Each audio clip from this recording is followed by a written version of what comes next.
Hi there. Arliss and I just finished looking at our Spotify Wrapped for 2023, and we decided we wanted to do a Wrapped for the Paula Martin group. So here goes. How many miles has the team driven this year? So we calculated at about 83,000, from the bottom of the state, top of state, throw in a little bit of Massachusetts.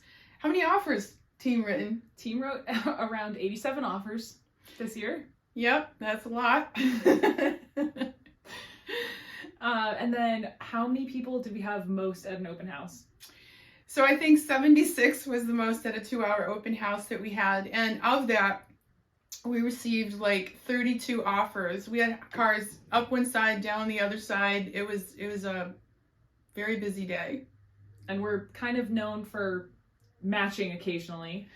Yeah, we think it was about 13 times we've shown up in similar outfits, color schemes. So people started to comment, so they noticed.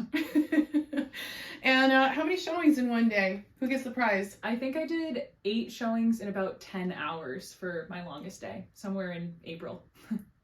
April is a long month, though. It is. Yeah, it really is. And they probably weren't all the same client, were they? No, I think it was like half and then grouped up. So yeah, a little makes sense. And then how many happy clients did we help buy or sell this year? Yeah, so 80. And I think that's the best part of this whole wrap is we want to thank you. Thank you for your trust, your confidence, your continued support. And we look forward to 2024 and helping you as well as any of your friends and family. We'll see you next year.